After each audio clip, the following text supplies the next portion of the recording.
The first snow of December draped Cedar Ridge, Colorado, blanketing the town with a flurry of white. Christmas lights twinkled on the small town streets, but not in Cedar Ridge High School, where 17-year-old Emma Carter felt uneasy about the holiday season. Emma sat alone in the library, staring at her computer screen, her heart pounding as she read an email that read, "College tuition balance due, 18,450."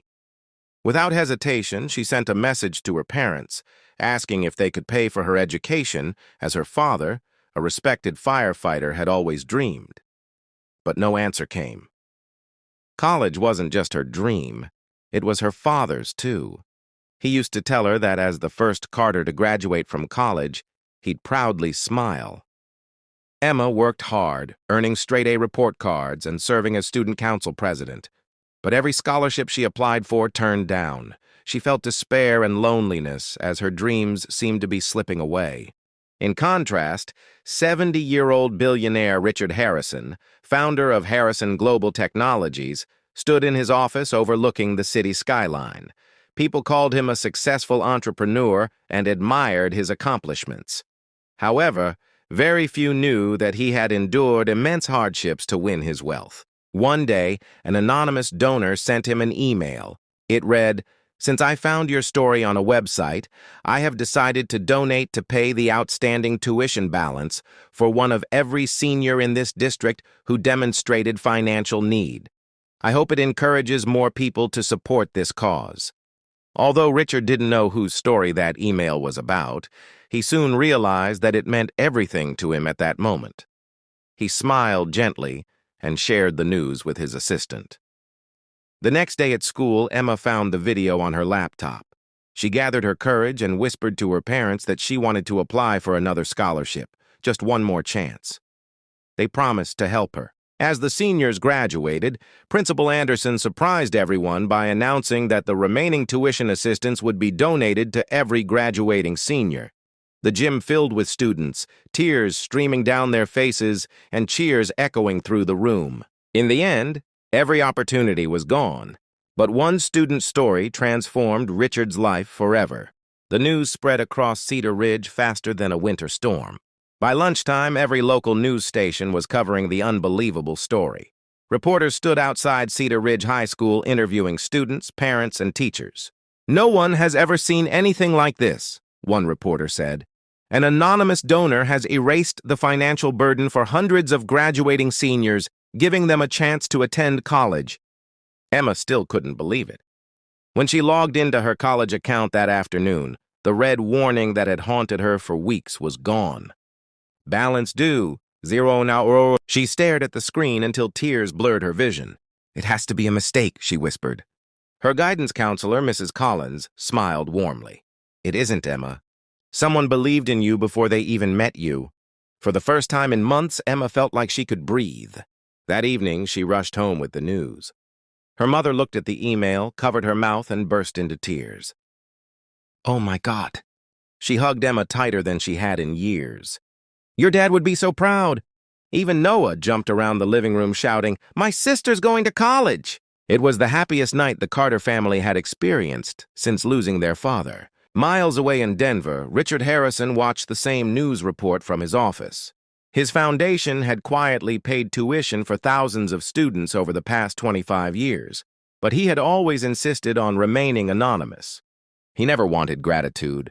He only wanted young people to have the opportunity that someone had once given him. As he prepared to leave for the evening, his assistant entered carrying a thin blue folder. "Sir, one application stood out during the review process." Richard looked up. "Why?" "Because the student never asked for sympathy. She wrote about responsibility, hard work, and honoring her father's legacy." Richard opened the file. The first page contained a photograph of Emma standing beside a memorial dedicated to firefighters. Attached was the essay she had written months earlier. The opening sentence caught his attention immediately. "Success isn't measured by how much you earn. It's measured by how many people can stand because you refuse to let them fall." Richard stopped reading. Those words sounded hauntingly familiar. They were almost identical to something Mr. Walter Walker had once told him more than 50 years earlier.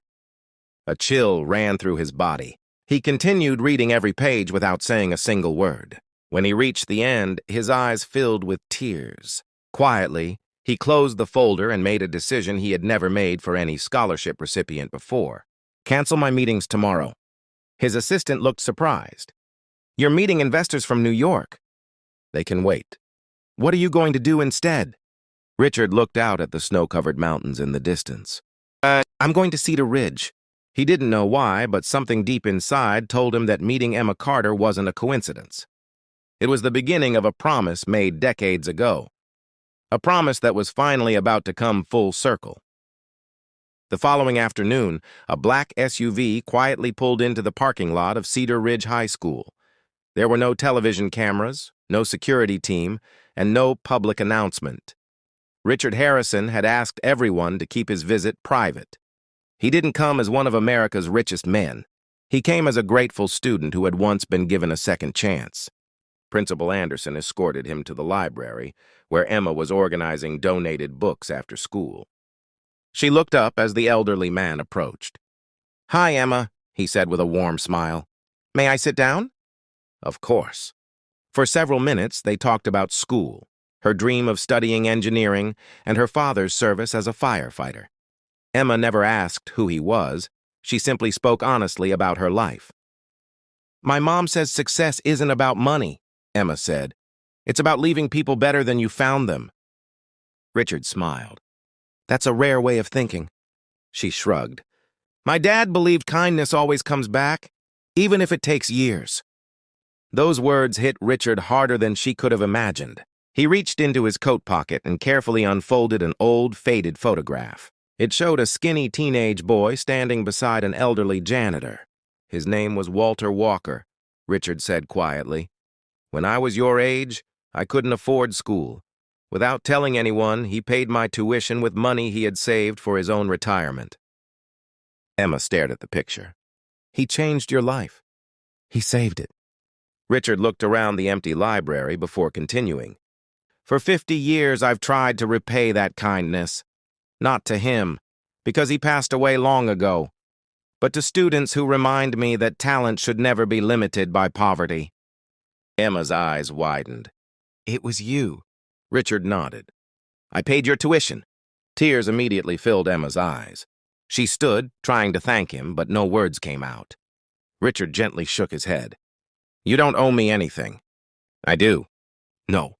He smiled. "You'll repay me someday by helping someone who can never repay you." Months later, Emma left for college with a full scholarship. Years passed, and she graduated as an engineer before launching a nonprofit that provided free STEM education and college mentoring to students from low-income families across Colorado. At the opening of the organization's first learning center, Emma hung 2 framed photographs side by side. One was of her father in his firefighter uniform. The other was of Richard Harrison standing beside Walter Walker decades earlier. Beneath them was a simple message that every student read before entering.